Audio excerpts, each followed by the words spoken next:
Hi everyone, welcome back to my channel. तो आज मैं आप लोगों को हॉस्पिटल मेडिकल ऑडिट की चेकलिस्ट के बारे में बताऊंगी और इस वीडियो में आपको बहुत सारी इन्फॉर्मेशन मिलने वाली है काफ़ी टाइप्स की चेकलिस्ट के बारे में जो रिक्वायर्ड है मेडिकल ऑडिट्स को करने के लिए। और ये बेसिकली आपका IMS चैप्टर के अंडर आता है NABH 5th एडिशन के। तो इसमें मैं आपको काफ़ी सारे फॉर्मेट्स भी बताऊंगी, चेकलिस्ट भी बताऊंगी और हाँ, कुछ ऑडिट्स चेकलिस्ट आपको खुद बनानी पड़ेंगी as per your hospital requirements. ठीक है, वीडियो शुरू करने से पहले गाइस मैं आपसे रिक्वेस्ट करना चाहती हूँ कि मेरे चैनल पर मेंबरशिप चल रही है। अगर आप मेरे चैनल के कंटेंट को सपोर्ट करना चाहते हैं तो ज्वाइन बटन पर क्लिक करके कर सकते हैं, या फिर इस वीडियो के नीचे थैंक्स बटन आ रहा होगा, आप उसके थ्रू भी मुझे सपोर्ट कर सकते हैं। तो चलिए आज की जो वीडियो है हम शुरू करते हैं। तो चलिए हम डायरेक्टली वीडियो स्टार्ट करते हैं। मेडिकल ऑडिट्स के बारे में मैं काफ़ी वीडियोस में डिस्कस कर चुकी हूँ, तो आज मैं इसकी कोई जो डेफिनेशन नहीं बताऊँगी, डायरेक्ट हम अपने पॉइंट पे आते हैं कि जो मेडिकल ऑडिट टीम है, बेसिकली मेडिकल ऑडिट्स को करने के लिए एक टीम होती है और वो टीम में क्या है, क्वालिटी कमेटी मेंबर्स होने चाहिए। ठीक है, क्वालिटी कमेटी के मेंबर्स होने चाहिए और मैनेजमेंट के टीम मेंबर्स होने चाहिए। ठीक है, साथ में इसके डॉक्टर्स होने चाहिए, सर्जन हो सकते हैं, सीनियर नर्सेस हो सकती हैं और कोई भी ऐसा मेंबर जिसको आप ऑडिट प्रोसेस के लिए इनवाइट कर रहे हैं, जो कि ऑडिट करना चाहते हैं। ठीक है, जैसे कि आप डॉक्टर और सर्जन को बुला सकते हैं ऑडिट करने के लिए। ज़्यादातर वो लोग ऑडिट करते नहीं हैं, ये रियलिटी है, बट ये चीज़ है कि आप उनको इनवाइट कर सकते हैं ऑडिट करने के लिए। और हाँ, अगर डॉक्टर और सर्जन जो है इन केस किसी को इंटरेस्ट भी होता है, अगर वो ऑडिट करते भी हैं तो वो अपनी फाइल्स को ऑडिट नहीं कर सकते। ठीक है, और ये एक जो है ऑडिट करने के बाद जो रिव्यू होता है, it should B pair group review. ठीक है, तो डॉक्टर और सर्जन अपना ऑडिट नहीं कर सकते, अपने खुद की फाइल्स का ऑडिट नहीं कर सकते हैं और उसके बाद जो रिव्यू होता है ऑडिट का, वो एक पेयर ग्रुप रिव्यू होता है। मेडिकल ऑडिट में बेसिकली क्या होता है कि जो मेडिकल रिकॉर्ड्स होते हैं पेशेंट्स के, उसको ऑडिट किया जाता है। अब वो ऑडिट जो है स्पेशलिटी वाइज भी आप कर सकते हैं कि कौन से हैं ऑनको की फाइल्स हैं, या आपकी IPD की नॉर्मल फाइल्स हैं, या आपके रेडियोलॉजी की फाइल्स हैं। ऐसे डिफरेंट स्पेशलिटी की फाइल्स भी आप ले सकते हैं मेडिकल रिकॉर्ड ऑडिट के लिए। बट ये जो मेडिकल रिकॉर्ड ऑडिट है, ये आपको प्री डिफाइंड पैरामीटर्स पे ही करना है। मीन्स आपके पास ऑलरेडी कुछ डिफाइंड पैरामीटर्स होने चाहिए ऑडिट करने के लिए। ठीक है, आपके पास एक ऑलरेडी प्री डिफाइंड चेकलिस्ट होनी चाहिए, मेडिकल रिकॉर्ड ऑडिट चेकलिस्ट उसको बोलते हैं। तो वो चेकलिस्ट आपके पास होनी चाहिए, उसके थ्रू ही आप जो फाइल्स हैं उसको ऑडिट कर सकते हैं। IMS के आई थिंक 7th स्टैंडर्ड के D में है शायद ये पॉइंट कि आपको जो है आपके पास प्री डिफाइंड ऑलरेडी पैरामीटर्स होने चाहिए। इसीलिए जो आपके मेडिकल रिकॉर्ड ऑडिट की जो चेकलिस्ट है वो आप बहुत ही केयरफुली जो है बनाएं, ताकि हर एक ऑडिट का रिक्वायरमेंट जो है वो उसमें कवर हो सके। जो चेकलिस्ट है उसमें जो डॉक्टर्स हैं, सर्जन हैं, जो भी आपके कंसल्टेंट्स हैं, उनकी परफॉर्मेंस के बेसिस का भी एक पॉइंट होना चाहिए कि परफॉर्मेंस कैसी है उनकी। ठीक है, एक ये भी पैरामीटर आप निकाल सकते हैं। और एक होना चाहिए अप्रोप्रिएट केयर, जो कि आप पेशेंट को प्रोवाइड कर रहे हैं, उससे रिलेटेड। अब कुछ एस्पेक्ट्स मैं आपको बताऊंगी जो बहुत अच्छे ऑडिट किए जा सकते हैं आपके मेडिकल रिकॉर्ड्स में। तो सबसे पहले तो है डॉक्यूमेंटेशन इन पेशेंट रिकॉर्ड्स। तो मेडिकल रिकॉर्ड्स में जितनी भी डॉक्यूमेंटेशन है वो सभी आप ऑडिट करेंगी, चाहे वो आपकी एक्टिव फाइल्स हों, चाहे वो आपकी डिस्चार्ज फाइल्स हों। ठीक है, अब ये जो ऑडिट है ये आपका करेगा QCM, क्वालिटी कमेटी मेंबर्स। ठीक है, तो जो क्वालिटी कमेटी के मेंबर्स होंगे वो ये ऑडिट करेंगे documentation and patient record. Second जो है वो है clinico pathological and clinico radiological correlations. तो ये भी आपके जो हैं वो डिस्चार्ज फाइल और एक्टिव फाइल्स में, जो कि एडमिटेड फाइल्स होती हैं, अगर पॉसिबल है तो आप उसमें भी कर सकते हैं। और ये जो ऑडिट है ये आपका किया जाएगा डॉक्टर्स के थ्रू, मैंने आपको स्टार्टिंग में बताया था, सर्जन्स के थ्रू और पैथोलॉजी या रेडियोलॉजी डिपार्टमेंट के हेड्स के थ्रू। ठीक है, ये अपनी फाइल्स खुद ऑडिट नहीं कर सकते हैं। अब थर्ड जो एस्पेक्ट है वो है आपका कन्फॉर्मेंस विद एंटीबायोटिक पॉलिसी। अब आपके हॉस्पिटल में एंटीबायोटिक पॉलिसी तो होंगी, अब उसके अकॉर्डिंग आपने कन्फॉर्मेंस चेक करनी है फाइल्स में। तो आपकी एक्टिव और डिस्चार्ज फाइल्स में अगेन ये आप चेक करेंगे, और ये भी आपके जो डॉक्टर्स हैं, सर्जन्स हैं और इन्फेक्शन कंट्रोल नर्स या इन्फेक्शन कंट्रोल ऑफिसर, ये आपके ऑडिट करेंगे। तो हर एक जो पॉइंट मैंने अभी बताया है उसमें मैंने ये चीज़ ज़रूर लिंक की है कि वो ऑडिट कौन सा पर्सन कर सकता है। ठीक है, चाहे तो आप ये एक चेकलिस्ट में डाल दें या फिर अलग अलग जो है चेकलिस्ट प्रिपेयर कर सकते हैं, ये टोटली आप पर डिपेंड करता है। फोर्थ है वो है आपकी length of stay surgery patients की। अब पेशेंट्स तो आपके पास बहुत है, बट क्या होता है सर्जरी के पेशेंट्स डिपेंड करता है हॉस्पिटल टू हॉस्पिटल, ये वेरी कर जाता है। ठीक है, अब सिंगल स्पेशलिटी हो तो सर्जरी कम होती है, मल्टी स्पेशलिटी हो तो सर्जरी ज़्यादा होती है। तो आपने लेंथ ऑफ स्टे जो है वो कैलकुलेट करना है सर्जरी पेशेंट का।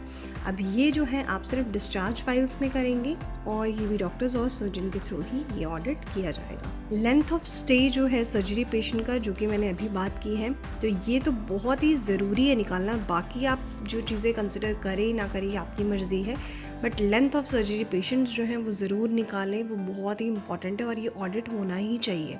ठीक है, इसमें आप क्या निकाल सकते हैं वो मैं आपको कुछ एग्जांपल्स बता दूंगी, जैसे कि नंबर 1 एनेस्थीसिया, कॉम्प्लिकेशंस और उसका एक्शन क्या आपने लिया है, एक्शन टेकन। अब जैसे इसमें एग्जांपल्स आते हैं एडवर्स एनेस्थीसिया इवेंट। ठीक है, तो ये भी आपका I think care of patients में आता है, कवर होता है, तो आप ये ले सकते हैं एक एग्जांपल एनेस्थीसिया कॉम्प्लिकेशन और उसके एक्शन क्या हैं। Then scrutiny of emergency report responses.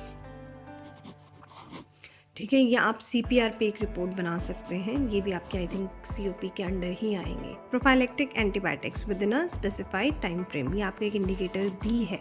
ठीक है, तो ये PSQ के अंडर आएगा, ये आप एक बार NABH की बुक चेक कर लें। अब जो मैंने आपको एस्पेक्ट्स बताए थे कि कुछ पॉइंट्स जो हैं वो आप कवर कर सकते हैं, तो वो पॉइंट्स जो हैं आप सिंगल चेकलिस्ट में भी कवर कर सकते हैं या फिर आप डिफरेंट चेकलिस्ट भी बना सकते हैं, ये मैंने आपको बताया था। यहाँ पे इस वीडियो में मैं कवर करूँगी कि डिफरेंट चेकलिस्ट जो है वो आप कैसे प्रिपेयर कर सकते हैं। ठीक है, हालांकि मैं पूरा का पूरा फॉर्मेट नहीं बता रही हूँ यहाँ पे, बट मैं आपको ओवरव्यू ज़रूर दूँगी। तो सबसे पहला जो है वो आता है checklist for documentation of patient records. अगर आपने देखा होगा तो मैंने वहाँ पे कवर किया था सबसे पहले डॉक्यूमेंटेशन इन पेशेंट रिकॉर्ड्स, तो यहाँ पे हमारा आएगा checklist for documentation of patient records. अब मेरी बात ध्यान से सुनना, क्योंकि ये पॉसिबल नहीं है हर चीज़ यहाँ पे बनाना, ठीक है, नहीं तो वीडियो बहुत ही लंबी होती जाती है। तो इसमें क्या करेंगे, आपने वो पैरामीटर्स इंक्लूड करने हैं जो आपकी 5th एडिशन में मैंडेटरी हैं। ठीक है, जैसे कि कुछ एग्जांपल्स मैं आपको इसमें बताती हूँ। ये मैंने आपको बताया था कि आप दोनों डिस्चार्ज और जो आपकी एक्टिव फाइल्स हैं उसमें कर सकते हैं। अच्छा, एक चीज़ मैंने आपको बतानी है कि जब भी आप चेकलिस्ट प्रिपेयर करें तो उसमें सारे पैरामीटर्स आप लिखेंगे, बट जहाँ पे जिस पैरामीटर की ज़रूरत नहीं है वहाँ पे आप NA करके छोड़ सकते हैं। जैसे कि आपकी नॉन सर्जरी की फाइल्स हो गई, अब इसमें आप सर्जरी नोट्स वगैरह इंक्लूड करेंगे। नॉन सर्जरी फाइल्स में ऑब्वियसली सर्जरी नोट्स नहीं होंगे, तो वहाँ पे आप NA जो है उस पैरामीटर के लिए कर सकते हैं। ठीक है, डिस्चार्ज समरी इन एडमिटेड फाइल्स, अब एडमिटेड फाइल्स में डिस्चार्ज समरी तो होंगी नहीं, ठीक है, तो आप वहाँ पे उस पैरामीटर को NA कर सकते हैं। अब इनकी जो चेकलिस्ट आप प्रिपेयर करेंगे उसमें आप IP नंबर को इंक्लूड कर सकते हैं कि आपने करना ही है, मतलब कि पेशेंट की डिटेल्स को। साथ में आप वहाँ पे देखेंगे कि डिस्चार्ज फाइल्स हैं या एडमिटेड फाइल्स हैं। अब डेट क्या है, डेट ज़रूर आप डालेंगे। ठीक है, देन पैरामीटर्स जो आपके इस चेकलिस्ट में कवर होंगे, जैसे कि आपके मेडिकेशन ऑर्डर हो गए कि वो लेजिबल है, डेटेड है, टाइम है, ये आपके उसमें दिए हुए हैं NABH के बुक में, अगर आप देखेंगे तो MOM में। अब मेडिकेशन प्रिस्क्रिप्शन रिटन कैपिटल्स में लिखी हुई है कि नहीं, ये भी आपके MOM में दी हुई है, तो वो आप ज़रूर देख लें। इसलिए मैंने आपको बताया कि ये फॉर्म्स जो हैं ये अलग अलग अच्छे से बना के मैं अगली वीडियो में बता दूंगी, बट कुछ पैरामीटर्स मैं जल्दी जल्दी यहाँ पे कवर कर देती हूँ। अब ये आप देखेंगे कि ये क्या ये पैरामीटर्स जो है आपके फाइल में अवेलेबल है कि नहीं, अगर हैं तो ठीक है, अगर नहीं है, होने चाहिए थे तो क्यों नहीं है, उसमें रिमार्क्स आप ज़रूर डालेंगे। सारे मेडिकल रिकॉर्ड्स आपके जो है साइन है, नेम लिखा है उनमें, डेट है, ठीक है, वो भी आप कवर करेंगे इसमें। मेडिकल रिकॉर्ड्स, अगर इसमें कोई इम्प्रॉपर कंसेंट हो तो ऑपरेशन नोट प्रेजेंट है कि नहीं आपकी केस फाइल्स में, डिस्चार्ज समरी कोई है कि नहीं, कॉपी ऑफ डिस्चार्ज समरी उसमें लगी है कि नहीं, मिसिंग रिकॉर्ड्स हैं कि नहीं, ठीक है। तो ये सारी चीज़ें आप डॉक्यूमेंटेशन ऑफ पेशेंट रिकॉर्ड्स में कवर करेंगे उसकी चेकलिस्ट में। अब सेकेंड मैंने आपका कवर किया था clinico pathological and clinico radiological को रिलेशन, उसकी चेकलिस्ट के बारे में। और ये भी बताया था कि इसमें डॉक्टर और सर्जन जो है, जो पैथोलॉजिस्ट हैं, रेडियोलॉजिस्ट हैं, वही जो है आपके पैरामीटर्स को डिसाइड करेंगे। It should be as per the requirement of NABH 5th edition, ठीक है। इसमें भी कुछ पैरामीटर्स जो हैं हम कवर कर लेते हैं। अब इसमें एक पैरामीटर आ सकता है, देखिए वो पेशेंट की डिटेल्स वगैरह मैं ऊपर का पार्ट जो है स्किप कर रही हूँ, सीधा हम पैरामीटर्स पे आते हैं कि इसमें आप देखेंगे कि जो आपकी लेबोरेटरी का क्वालिटी एश्योरेंस प्रोग्राम है वो आपकी क्लिनिको पैथोलॉजिकल मीटिंग्स में एड्रेस हो रहा है कि नहीं। सिमिलरली फॉर रेडियोलॉजी डिपार्टमेंट कि उसमें जो क्वालिटी एश्योरेंस प्रोग्राम है वो आपकी रेडियोलॉजिकल मीटिंग में एड्रेस हो रहा है कि नहीं। ऐसे ही कुछ पैरामीटर्स जो हैं जब आपके हेड्स हैं वो इकट्ठे बैठेंगे तो वो पैरामीटर्स NABH 5th एडिशन के हिसाब से निकालें और वो चेकलिस्ट में डालते जाएँ। कुछ जो पैरामीटर्स हैं वो मैंने आपके सेकंड पॉइंट में कवर किए हैं। अब जो थर्ड है हमारा, उसमें भी क्या होगा कि एंटीबायोटिक पॉलिसी के अकॉर्डिंग आपकी चीज़ें कंप्लाई कर रही हैं कि नहीं, वो आपके जो है इन्फेक्शन कंट्रोल ऑफिसर इसकी चेकलिस्ट बनाएंगे as per the requirement of NABH 5th edition, ठीक है। इसके पैरामीटर्स मैं डिसाइड नहीं कर सकती, ना मैं यहाँ पे बता सकती हूँ, ये आपके इन्फेक्शन कंट्रोल ऑफिसर ही बनाएंगे, वही बताएंगे सभी के साथ डिस्कस करने के बाद। अब जो फोर्थ पॉइंट था वो था बहुत ही important, length of stay surgery patients का। ये आपके चैप्टर नंबर 1 में कवर होता है, ठीक है। अब ये जो चेकलिस्ट है इसके जो पैरामीटर्स हैं वो आपके डॉक्टर और सर्जन ही डिसाइड करेंगे।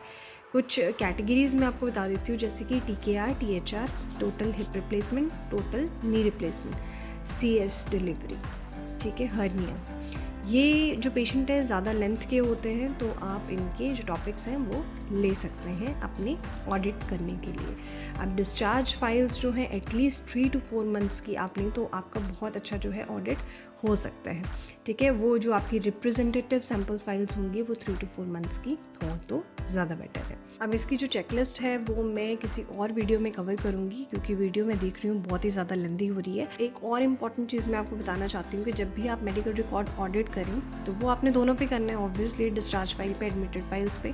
बट आप ये चीज़ देखेंगे जो डिस्चार्ज फाइल है, जब भी आपने एक दिन सेलेक्ट किया ऑडिट के लिए, कुछ आवर्स सेलेक्ट किए ऑडिट के लिए, उसमें आप रिप्रेजेंटेटिव सैम्पल फाइल्स लेते हैं। ऐसा नहीं कि आपने सारी MRD को ऑडिट करना है। कुछ रिप्रेजेंटेटिव आपकी सैम्पल फाइल्स होती हैं, उनको आप सेलेक्ट करते हैं कुछ पीरियड के लिए, से फॉर एग्जांपल आप लेते हैं 3 to 4 मंथ्स के लिए, कुछ रैंडम बेसिस पे सिलेक्शन होती है इनकी, ठीक है, और उसके अकॉर्डिंग जो है आप स्टैट्स कैलकुलेट करते हैं। अब क्या होता है, जो एडमिटेड पेशेंट होते हैं, ठीक है, अगर आपके मान के चलिए कि एडमिटेड पेशेंट कम है उस पर्टिकुलर डे के लिए, तो आप क्या कर सकते हैं, इस केस में आपने रिप्रेजेंटेटिव सैम्पल फाइल्स लेनी है पिछले 2-3 दिनों की, ठीक है। ऐसा नहीं है कि आपने जो है बहुत गैप में आप एडमिशन की फाइल्स ले रहे हैं। अगर आपके उस पर्टिकुलर डे में नंबर ऑफ़ एडमिशन्स कम है तो आगे की 2-3 दिन की फाइल्स आप ले सकते हैं रिप्रेजेंटेटिव सैम्पल बेसिस पे, और इसकी भी रैंडम सैम्पलिंग होती है। जो भी आपके मेडिकल रिकॉर्ड ऑडिट्स के बाद जो फाइंडिंग्स आएगी उसको आप डिस्कस करेंगे और उसके बाद उसके करेक्टिव और प्रिवेंटिव एक्शंस लेंगे। और अगर आपको लगता है कि इसको और आगे लेके जाने की ज़रूरत है तो उसको मीटिंग में ज़रूर डिस्कस करें। मीटिंग में आपको कापा तो मिलेगा ही मिलेगा, बाकी फर्दर कॉन्टिन्यूअल इम्प्रूवमेंट के लिए कुछ मेजर्स पॉइंट्स मिल जाएंगे। तो गाइज़ आज के लिए बस इतना ही। उम्मीद करती हूँ आज का टॉपिक जो है आपको इन्फॉर्मेटिव लगा होगा। अगर इन्फॉर्मेटिव लगा है तो प्लीज़ मेरी वीडियो को लाइक ज़रूर करें, शेयर करें सूटेबल ऑडियंस के साथ, और सब्सक्राइब करें मेरे चैनल को। जो लोग भी मेरे चैनल पर नए हैं प्लीज़ मेरे चैनल की प्लेलिस्ट को ज़रूर चेक करना। और अगर आप मुझे सपोर्ट करना चाहते हैं तो अगेन मैं आपको बोलती हूँ कि प्लीज़ मेरी मेंबरशिप को ज्वाइन कीजिए, और उससे पहले उसमें पर्क्स और बेनिफिट ज़रूर चेक कर लें, उसके बाद ही आप ज्वाइन कीजिए। और इसमें आप देखेंगे कि कुछ मेंबरशिप में जो है मेंबर एक्सक्लूसिव वीडियोस भी हैं, तो जो लोग भी मेंबरशिप लेते हैं प्लीज़ एक बार जो है वीडियो ज़रूर देख लें, वो आप ही लोगों के लिए मैं डालती हूँ। तो गाइस मैं मिलती हूँ आपसे नेक्स्ट वीडियो में। Till then bye bye, take care and stay safe.